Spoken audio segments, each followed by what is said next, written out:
Hola, soy Inés Recamier, la librera, y hoy vamos a platicar de una novela corta escrita por Mónica Soto y Casa, uno de los mejores chismes que he leído. Es tan intrigante que no lo solté hasta terminar. Galletitas para un funeral, un libro escrito con un lenguaje divertido, lleno de picardía y a ratos insinuante. Les cuento de qué va. 35 mujeres reciben una invitación para acompañar en su lecho de muerte a Salomón Andrónico. Ya les platiqué que los escritores nos valemos de algunos trucos. Bueno, en este caso, por ejemplo, el apellido de Salomón Andrónico me sugiere una persona andrógina. Y sí, emocionalmente hablando, Salomón tiene una parte femenina muy bien desarrollada y se aprovecha de esto para conquistarnos. Entiende lo que sentimos, es empático, nos escucha, nos comprende. Mónica aprovecha este sugerente nombre para contarnos las historias de sus amantes, desde la que le guarda lealtad, la que le agradece porque le hizo el favor de acostarse con ella, la que lo odia por infiel, la que se siente traicionada, en fin. 35 diferentes encuentros con Salomón, 35 voces, cada una de ellas transmitiéndonos una sensación distinta. Por eso seguimos leyendo y también porque nos urge encontrarle sentido a la invitación que reciben a comer galletitas y tomar café en el lecho de muerte de este señor. Digo, yo me llevo el tequila. Miren, Mónica tiene una pluma que describe fácilmente cruces inesperados, relaciones complejas, noches locas llenas de goce. Su estilo es refinado y excitante. Las voces de sus mujeres tienen personalidad. A través de las experiencias de las amantes de Salomón, descubrimos a un hombre que nos confirma que no existe lo bueno ni lo malo. Él sencillamente es una persona que disfruta al máximo su vida, hasta que sufre un derrame cerebral.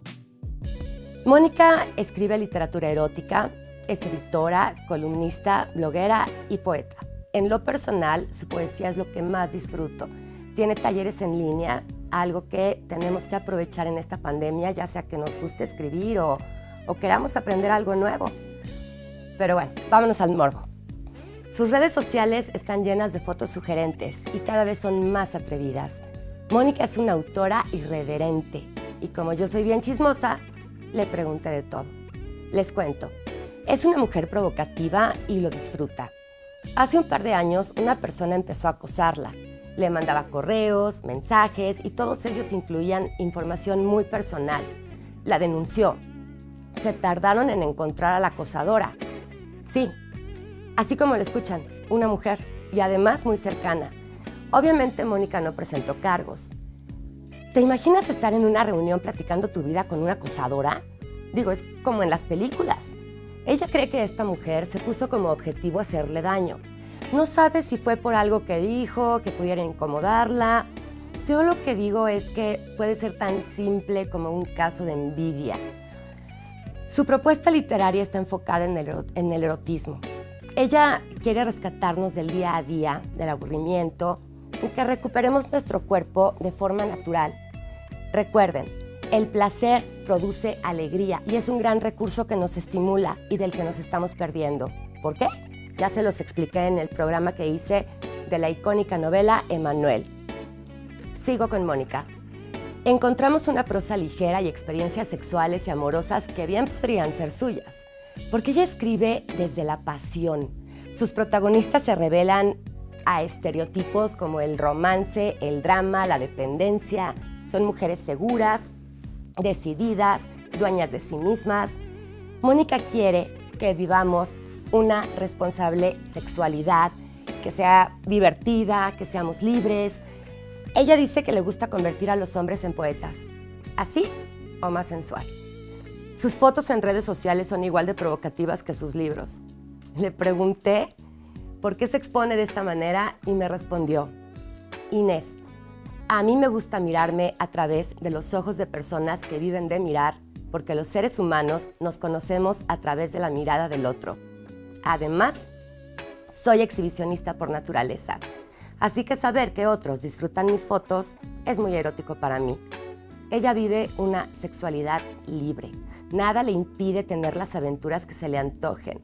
Es mujer de un solo hombre a la vez y a algunas otras hasta 2. Le gusta que la seduzcan, disfruta el romance, siempre con la intención de sentirse valorada por quien es. Un alma libre, aventurada, comprometida con sus lectores. En palabras suyas, Mónica es una mujer que no está dispuesta a ser válvula de escape de ningún macho sin responsabilidad afectiva. Búsquenla, les garantizo que la van a pasar bien. Va mi trivia. ¿Qué autor estadounidense vivió una sexualidad reprimida? Pistas. Nació en Boston, se le considera el padre de la literatura detectivesca y sin embargo lo conocemos más que nada por sus cuentos de terror. Ya saben, al primero que responda le regalamos un libro, probablemente mío y con dedicatoria. Y recuerda, si tienes una historia para mí o quieres saber de algún autor, escríbeme. Prometo algo especial con todo y dedicatoria. Yo soy La Librera y los espero en nuestro próximo programa. Ya saben dónde encontrarme. Gracias.